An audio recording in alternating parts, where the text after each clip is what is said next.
fiz o que a Bíblia diz em Mateus 6,6 sem saber que existia isso em Mateus 6,6. Fiz uma coisa que está na Bíblia sem saber. O quê? Quando orares, entra no teu quarto, fechando a tua porta, ora o teu pai, que vê tudo que está em secreto. Então o teu pai te recompensará. O teu pai que vem em secreto. Tranquei a porta do meu quarto e comecei todos os dias. Depois que eu chegava do trabalho, eu trancava a porta do quarto.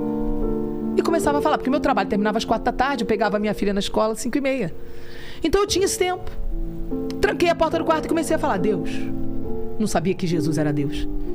Só que comecei a falar com Deus, Deus. Eu sei que você existe e agora eu sei que o diabo existe. A minha amiga sempre falou do diabo e eu nunca acreditei. Agora eu quero saber o resto dessa história. E eu falava com Deus com ousadia. Revoltada, porque eu falei, peraí, quer dizer que a Andréia fala que Jesus é Deus? A Andréia fala que a Bíblia é verdade? E se o resto dessa história for verdade, eu tô por fora. E se o diabo existe, mesmo o inferno existe, Jesus? Não falei de Jesus, né? Falei de Jesus agora. Eu falei, Deus. Eu não acreditava em Jesus. Aí eu falei, eu quero saber a verdade. Mas eu comecei a falar isso todo dia. Todo dia. Eu fiquei por 15 dias fazendo isso. Um dia, depois de 15 dias, se eu chorar, vocês não se assustam, porque é difícil contar, porque eu tenho que lembrar. E se eu lembrar, às vezes eu revivo, então dá vontade de chorar. Então se eu chorar, vocês não se assustem não, tá bom? E eu comecei a escrever, Deus, eu quero saber a verdade. Eu comecei a sentir uma presença dentro do quarto. Aquela presença era uma presença muito sutil, porque ele anestesia você.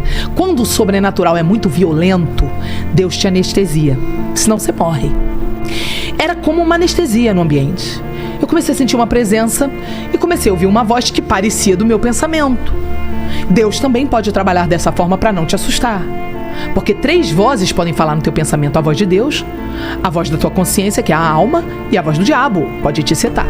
Então por isso é o mais difícil da vida cristã discernir qual das vozes sempre, né? Todos os dias pode acontecer com a gente. Até Pedro, do lado de Jesus, foi setado. Jesus repreendeu Pedro, né? Então nós vamos ser setados, não podemos achar que estamos imunes a isso.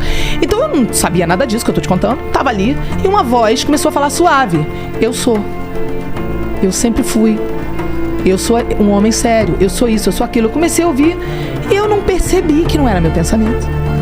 Eu continuei escrevendo a carta e conversando com essa voz. E a voz falando dentro da minha cabeça. E eu conversando com a voz, escrevendo a carta, e a voz ia me respondendo. Eu tenho essa carta até hoje. Eu tenho esse caderno até hoje. De repente, no final da carta, a voz sai pra fora. Eu não consigo explicar isso pra vocês, por mais que eu tente explicar. Quando orares, entra no teu aposento e, fechando a tua porta, ora a teu Pai que está em secreto. E teu Pai que vem em secreto te recompensará publicamente. E orando, não useis de vãs repetições como os gentios, que pensam que por muito falarem serão ouvidos. Não vos assemelheis, pois, a eles, porque vosso Pai sabe que vos é necessário antes de vós lhe pedirdes. Portanto, vós orareis assim: